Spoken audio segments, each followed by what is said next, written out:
Here's the project for the day. Everything new under the sun here. I wanted to show you how to make a breadboard or a cutting board. And it's really super simple. You do need a couple of tools for it. You need a cut saw.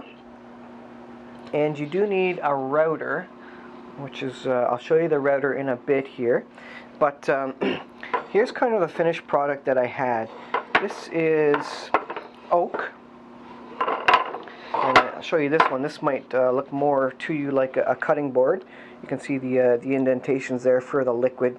Kind of looks like a school kid made those lines, but I did them. I just did them freehand. You know, where the liquid runs off or whatever from tomatoes if you're cutting them. So what this started out is, it started out as a 4-foot wide piece of oak. And I got it from the local building supply center. It was 4 feet long, like I say. I think it's 6-inch wide. No, it must be maybe it's a 7-inch wide board there by 1 inch. It's not really 1 inch, kind of ½ inch now or something. I don't know the exact dimensions. Anyways, you just go to your local building supply center. And this 4-foot piece of oak, which was it's project wood, so it comes nicely planed. It's somewhat sanded and, you know, square edges on it. Actually, I'll show you this is what the original piece looks like. I just cut these on the chop saw from the 4-foot piece, and you can see it's all square, obviously, and it's fairly smooth here. So I think it's been through a few processes to make it nice as project board. You can see the rough edges there. I just from me cutting it with the chop saw there. So I cut the 4-foot piece into 4 pieces, obviously. I think they're 12 inches long or something. I forget the exact length. Let me measure it here. Yeah, 1 foot long each. And I figured that was a good size, not too big, not too small. You can put a couple of tomatoes or some peppers on here, or an onion. We have a larger cutting board, which is kind of a store-bought one, and it's laminated pieces about that wide, and it's starting to split. So I figured, well, why don't I just make my own? And I was looking at the building supply store, and they had some maple. I wanted hardwood for this because you're going to be cutting, so it needs to be a hardwood for sure. And the maple was only a couple dollars cheaper than the oak, so I decided to go with oak, a little bit harder than maple.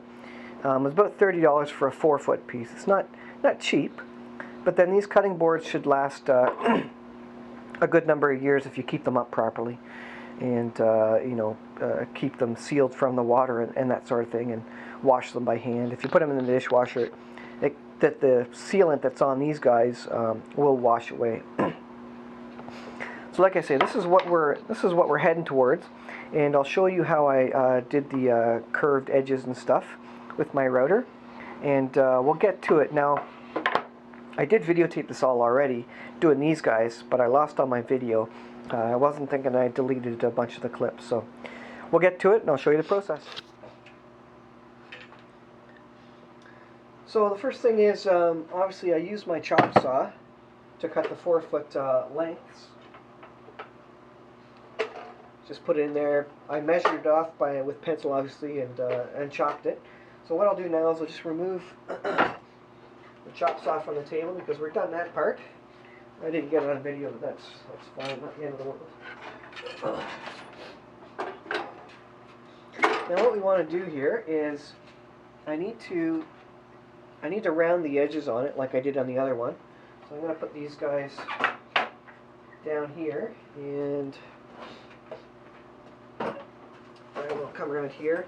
I'm just going to tighten this up and wedge this guy in here so that we can get the router on it.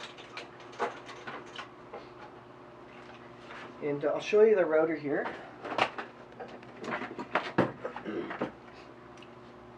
This is the router. This is an old Rockwell Model 1002 motor, it says. I got this from my dad, actually. He passed it along. He doesn't do a lot of woodworking these days, and wasn't making much use of the router. This is really good construction, all aluminum. Really nice tool. And I've got a bunch of different bits for it, so I'll show you the bits here.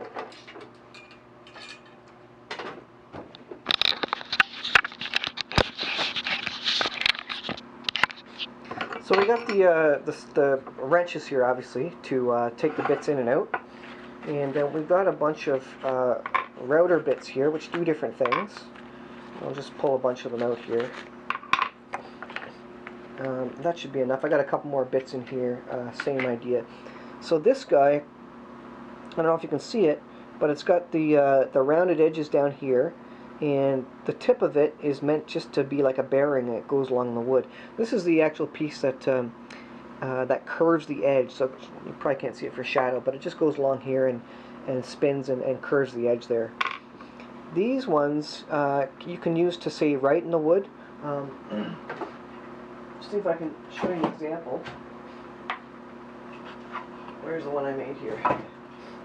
So the bit that is in, I've got a bit like this, which is much tinier, which is in the router right now, and I did this. I don't know if you can see that, just by hand, just with the small bit, just going, you know, around and drawing the letters out. I wouldn't necessarily recommend this. This is just a.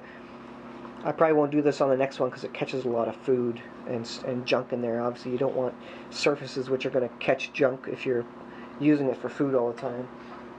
That's what that bit can do. It can do lots of other things as well. This bit is generally, I think, for just cutting edges through a material, or even cutting a trench. If you put it in and only lower it, 2 millimeters down, you could cut a trench through the board like that. But what I used for the trenching, this is what I'm talking about, the drip area. I used this guy here, which is a bit of a rounded bit, and I just lowered it a couple millimeters so that it would just shave down. Where are we here? As it rotates, sorry for the shadow, as it rotates, it just kind of, you can go along there and just cut a little indentation there. And like I say, you can change the depth of these so you can make really deep ditches or cut all the way through the wood if you really want to. But that's what I did here. Same thing, I just went back over this back and forth and just made the ditch a bit bigger. So that's what that bit does. So you can get all sorts of bits for the routers. And it's really nice to have the right tools for the jobs. So now I'm going to install this bit because I want to round my edges. I think for these boards I'm not going to do the ditching like I did on the other one. Don't think it necessarily needs all this. So, we'll try it, see how it goes. If I like it, maybe I'll make another board like that, or I have one of each. I have a flat one and the one with the ditches here, the ditching. Maybe if it turns out that it's real handy, then I'll do it to the other one, and then reseal the other one. But for now, I don't know that it's that necessary. I mean, the food always spills anyway, so you're going to wipe it up off the countertop. So to me, it doesn't really make a difference. So I'll get to putting this bit in the router, and we'll get to work here. So I'll fast forward it.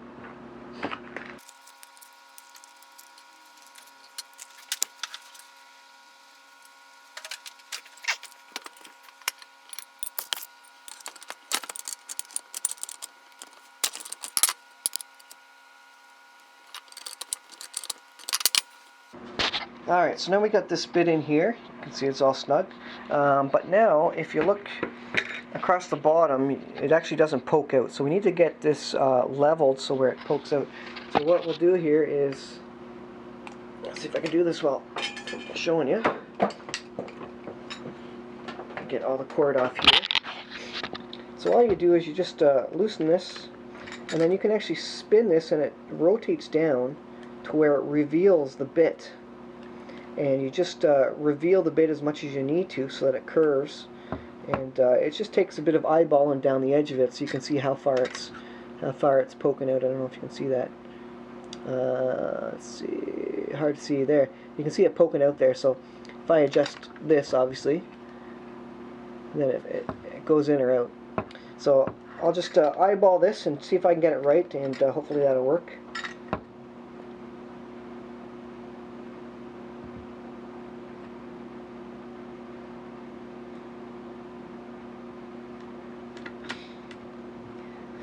Alright, we'll try that, and we'll see how it cuts, and if it does a nice rounded corner, we'll leave it like that. If it doesn't, then I'll have to adjust it.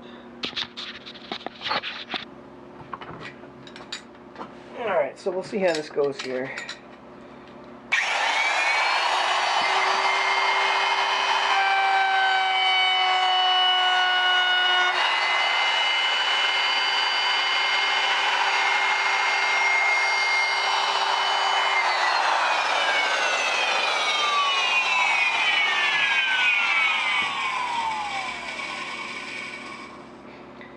Now it's not quite low enough. I'm just going to lower it a tiny bit more.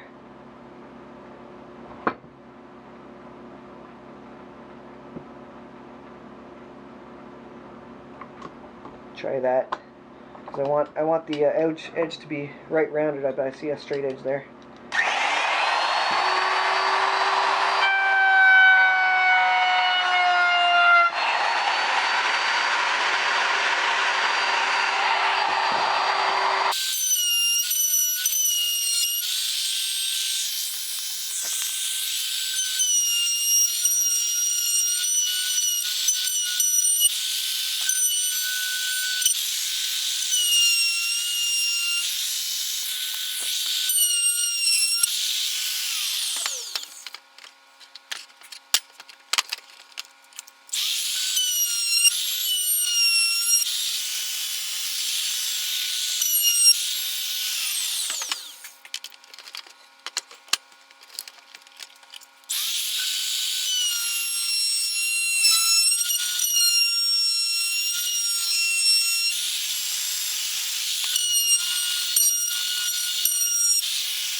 Alright, so that is one board done. You can see the edges are rounded now sufficiently. Now I'll have to sand this off. But that is kind of most of the work done there. It's not really smooth, but like I say, I'll get the sander on that and sand that off. And I'll do the same to the other one.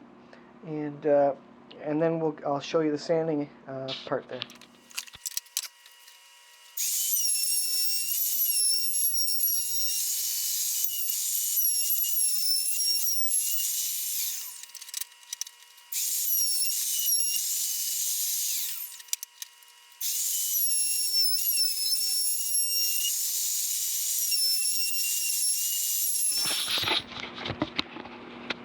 Alright, for the sanding part of the project, I just got a standard, I don't think this is oscillating, it just slides back and forth.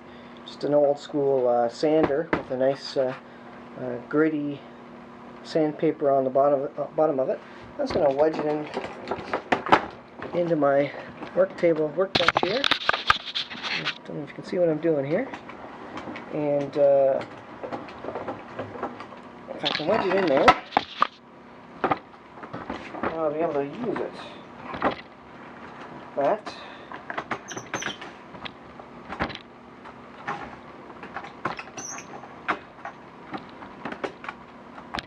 Put it in nice and tight so hopefully it doesn't go anywhere, and I'll try and turn it on and see if we can sand with it.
So that is it. You just sand it to wherever you think is to whatever point you like, and whatever you, as smooth as you want it, basically. So that works for me. So now the next step is going to be, I'm just going to take a kind of a damp rag and just wipe off the dust, and I'll be putting my sealant on it.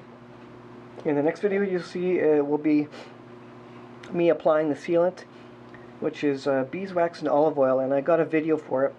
I'll try and get the video in the description for this this video, so that you can see what it is. But I think it's like 1 part wax to 3 parts olive oil, something like that, and it just acts to seal it. The olive oil soaks into the wood, and the wax just gives it a bit of a glossy shine to it, and kind of makes a bit smoother surface, fills in the holes and the tiny gaps and stuff, and just smooths the surface, and it kind of seals the olive oil in there. The wax kind of seals it in there. So we'll do that, and the butcher blocks are generally sealed with oil anyways, and the maintenance on this would simply be to every year or a couple of years or whatever, it depends on how hard you use it and how you wash it. If you wash it with a grease cutting soap or something, that's going to strip off the olive oil, obviously, so you may need to oil it a bit more.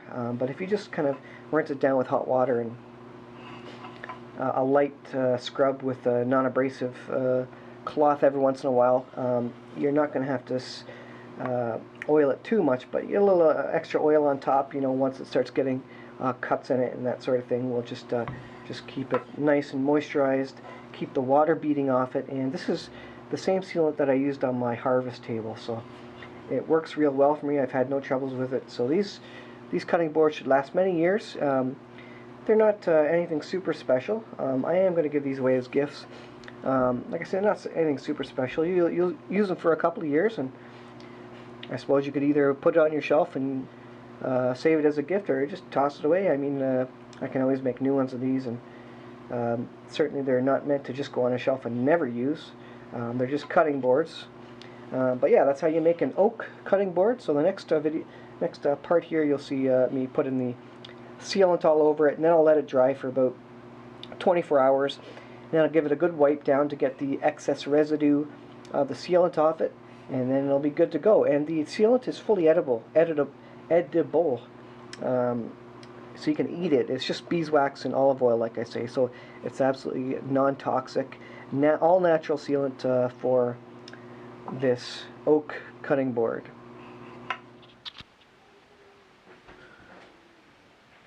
And just rub it all over, and then we'll get to it.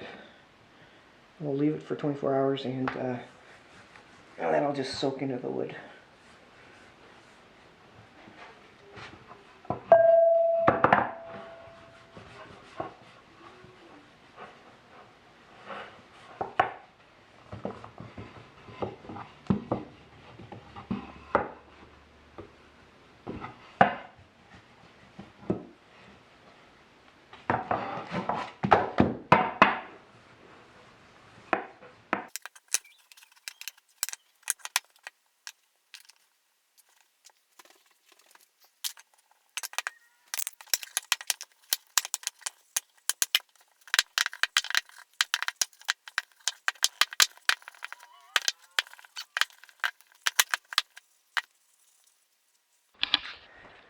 So once you've got it all generously lathered on there, then you literally just set them apart a little bit and let the olive oil and the wax soak in for a good 24 hours. And you can reapply a second coat if you want, but you don't have to. And that should do it. And just well, if you start seeing it looking dry, you can put another coat of the sealant on there. You just kind of do whatever you think, and in 24 hours this will be done. We'll wipe it down with some paper towel or whatever, just to get the excess residue off, to where it's almost dry. It can't be tacky to the touch. Just give it a good wipe down, because the olive oil will have soaked into the wood already, and it should be basically pretty much dry to the touch, and then you can basically start using it as soon as possible. And like I say, anytime it looks dry, you just reapply.